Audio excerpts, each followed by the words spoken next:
días, ¿cómo les va? Bienvenidos. Bueno, arrancamos de buen humor, con mucha información, tenemos mucho trabajo por delante, averiguar y hablaremos de posiblemente una de las patologías que lamentablemente se ha puesto como de moda en estos últimos tiempos.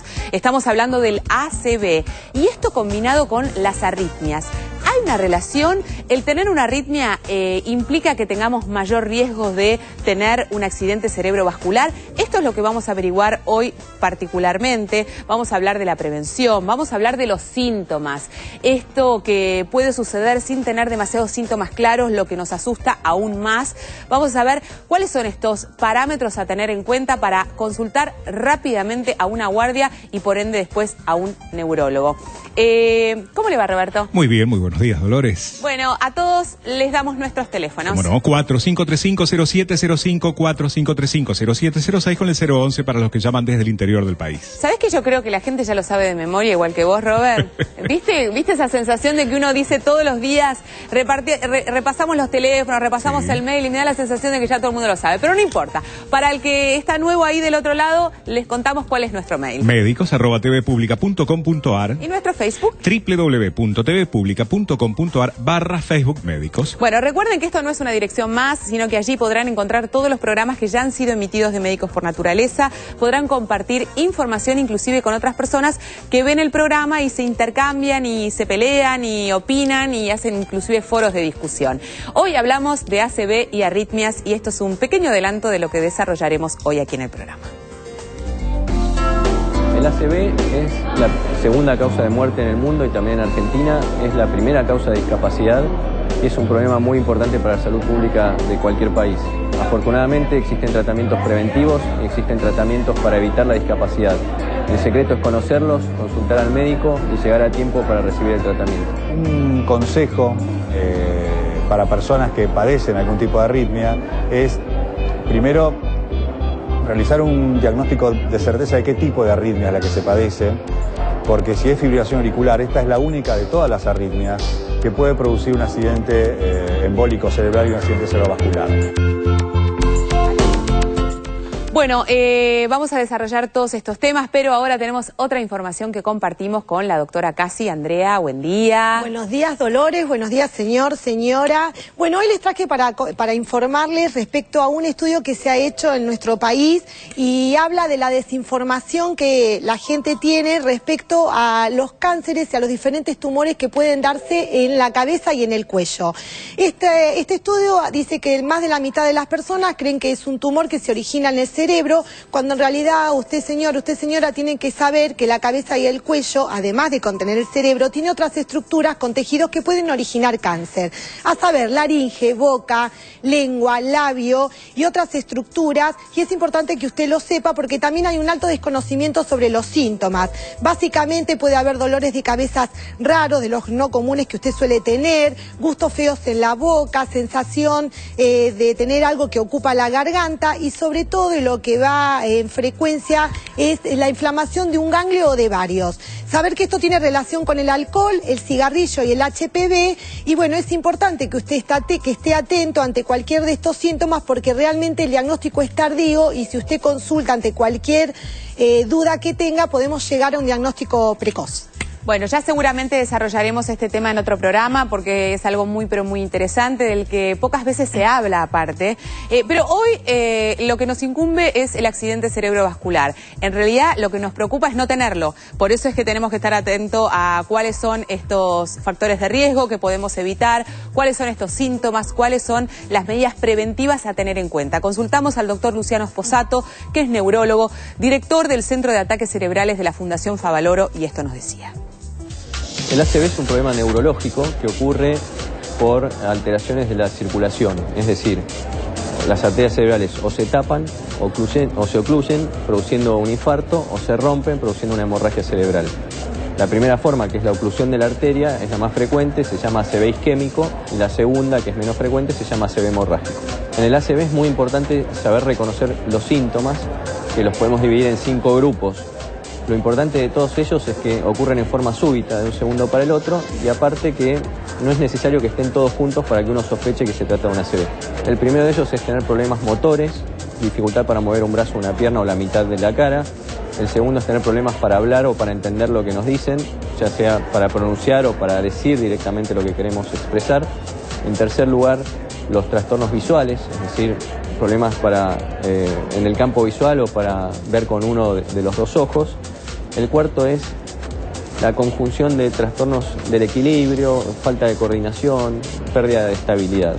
Y el quinto síntoma es el dolor de cabeza que comienza en forma súbita, explosiva, muy intenso, que es muy distinto a cualquier dolor de cabeza que hayamos tenido previamente. El diagnóstico por lo general requiere que sea una consulta inmediata, que sea un examen neurológico de parte de un médico experimentado y aparte que sea una tomografía. Eso es fundamental para determinar si se trata de un ACV isquémico o de un ACV hemorrágico.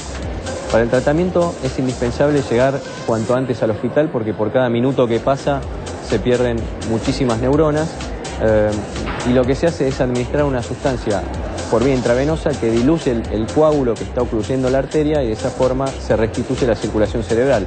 El problema es que no todos los pacientes pueden recibir este tratamiento, solo los que han tenido un ACV isquémico y que no tengan ninguna contraindicación para recibirlo.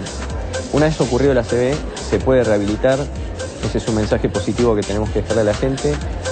El secreto es poder hacer un adecuado diagnóstico de cuáles son los déficits que tiene cada persona y en base a esos déficits hacer un tratamiento de rehabilitación personalizado que incluya rehabilitación del lenguaje, motora, terapia ocupacional, neuropsicológica, que es fundamental porque suelen darse muchas alteraciones cognitivas y conductuales. La persona deja de ser como era y hay que tratar de que vuelva a ser como era originalmente. Y después, todo este trabajo interdisciplinario es el que hace que esa persona que sufrió su accidente cerebrovascular, con el transcurso de los meses, pueda reincorporarse a su vida en un porcentaje relativamente alto de los casos y retomar su vida habitual, como lo hacía habitualmente. Bueno, se dice siempre en medicina, y en realidad no lo digo yo, lo dicen ellos, que están aquí, que me acompañan todos los días, que el tiempo vale oro y que hay como ustedes le llaman una hora... Ventana, sí, ventana, una cosa así como... La hora de oro. La hora de oro, a eso me refería. Especialmente en el accidente cerebrovascular, y el doctor Esposato hacía mención de eso, existen 3 horas claves para que esta persona, a partir del primer síntoma, acuda a un centro asistencial. ¿Por qué? Porque en esas 3 horas se puede trabajar en el episodio y pasadas las 3 horas puede ser una situación ya muy complicada. Básicamente se puede dar una medicación que disuelva el coágulo que tapa la arteria y eso genera que se restituya el flujo sanguíneo al cerebro y podemos evitar muerte celular. Por lo tanto, la secuela o lo que, digamos, el deterioro posterior que habitualmente es del brazo, la pierna, es mucho menor o casi no existe. Siempre dijimos que el cerebro no tiene la capacidad de reconstruirse, que aquellas células neuronales que mueren, lamentablemente mueren para siempre y el individuo tendrá que aprender a convivir con una cantidad de células que ya no están. ¿Esto es así o la ciencia en estos últimos tiempos ha cambiado esta concepción de... No sé, los estoy sacando de tema, pero me parece que es un tema interesante. En realidad se ha descubierto que hay mucha plasticidad del cerebro. Antiguamente se pensaba que eran células estancas, que no pasaba nada, y una vez que la célula moría, imposible recuperarla. Claro. Hoy en día se sabe que primero hay sectores mudos del cerebro. De hecho, nosotros nos encontramos con tomografías computadas con múltiples infartitos cerebrales que nunca fueron diagnosticados. Claro. Por lo tanto, hay sectores que uno encuentra, sobre todo en personas mayores, claro, que pasa este tipo de cosas. Y después, muchas veces después de un accidente cerebrovascular que ha quedado una pequeña secuela, la plasticidad del cerebro ha empezado a ver que esto puede recuperarse porque mejoran las conexiones en las neuronas, incluso hasta, digamos, genera mayor posibilidad de reconexión hasta de neuronas y eso hace que la recuperación sea mucho mayor.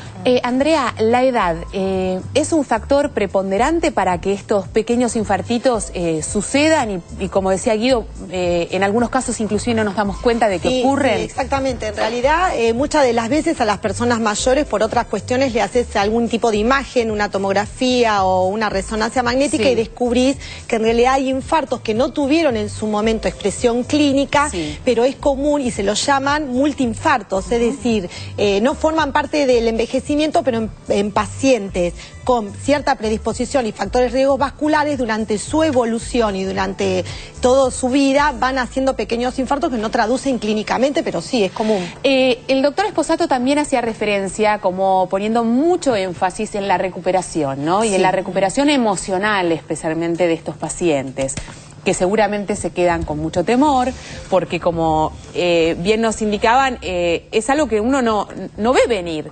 O sea, de golpe empezás a tener ciertos síntomas que pueden dar cuenta de esto, pero no es algo que uno va al clínico y le dice, bueno, tenés riesgo de tener un accidente cerebrovascular, ¿o sí? Sí, no, en realidad sí, siempre de los riesgos se habla, siempre uno trabaja desde, digamos, desde la prevención y haciendo hincapié en esa posibilidad, porque, digamos, es concreto que esto pase. En pacientes mayores de 75 años y con uno más de factores de riesgos vasculares, tienen alta chance, entonces uno los prepara y los previene. Y ¿cuáles son estos factores de riesgo vasculares a los que haces referencia? Digo, porque que además, claro, la edad, más de 75 años, sí. Tener diabetes, haber tenido eventos transitorios previos o cualquier otro tipo de órgano afectado vascular, haya tenido un infarto, tener hipertensión arterial, ser diabético, tener inmovilidad y ser sedentario y tabaquismo. Y la hipercolesterolemia. La hipercolesterolemia. Cualquier enfermedad arterial. De hecho, los chicos con hipercolesterolemia, cuando no se controla, hay que hacer ecografía de los vasos de cuello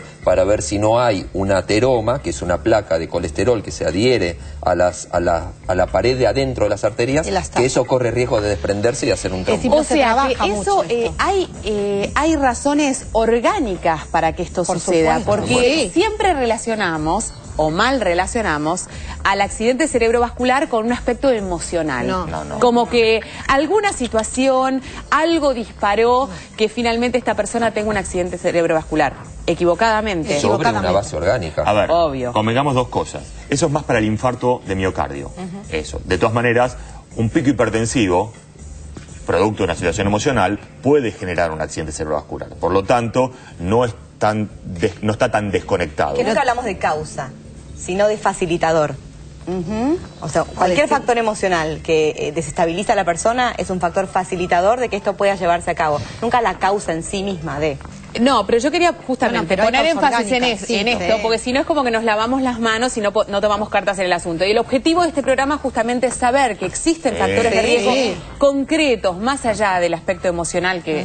sabemos que que nos acompaña es la base para trabajarlos preventivamente todo el tiempo, es nuestro pilar fundamental para tratarlos. ¿Han aumentado los accidentes cerebrovasculares en la gente mayor?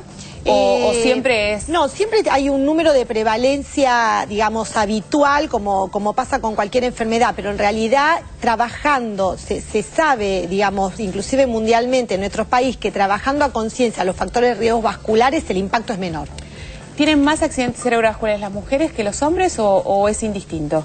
No, en los hombres se ven más, nosotros los hombres se ven más. Ok. Bueno, o sea que sabemos que hay factores de riesgo, sabemos que hay síntomas que nos pueden dar cuenta de que efectivamente algo está pasando y tenemos un tiempo determinado para acudir a un centro asistencial para, como decía Guido, nos traten, porque si no, será tarde. Ese tiempo es importante para el inicio, pero también saber que una vez que se instaló los síntomas, también es importante el tiempo de rehabilitación dentro del mes. Cuanto más rápido se trabaje esa secuela, ya sea del nivel que sea de intensidad que haya quedado, también mayor posibilidades de recuperar tiene. Eso es importante. Hablamos de dos tiempos. Está bien. Y ante un mismo evento, si la persona es más joven, tiene más posibilidades de regenerar algún tipo de función. Posiblemente el accidente cerebrovascular sin tiempo que vos referías es el clásico del aneurisma cerebral. Ese que no sabemos que lo tenemos y de repente aparece porque se rompió el aneurisma, que si tenés la suerte que se rompe en 2 tiempos, llegás a consultar, pero si no, habitualmente no llegás. Tiene otra base orgánica. Es otra cosa. No depende de los factores de riesgo. Bueno, tenemos que hacer la pausa. Recuerden que nos pueden llamar, que nos pueden consultar. Estamos hablando hoy del ACV, del accidente cerebrovascular y de las arritmias. Ya venimos. Hola, soy Natalia Lobo. Estoy aquí porque acepté la invitación de Médicos por Naturaleza para recordarles que el cáncer de mama es el más común entre las mujeres, pero es curable si se lo diagnostica a tiempo. Para eso es indispensable el control médico, la autoexploración periódica y la mamografía. Recuerda que con solo 2 minutos de autoexploración podés salvar toda tu vida. ¿Sabías que la Ley 26.529, conocida como la Ley de Derechos del Paciente, establece cuáles son derechos esenciales en la relación entre el paciente y él o los profesionales de la salud y él o los agentes del seguro de salud?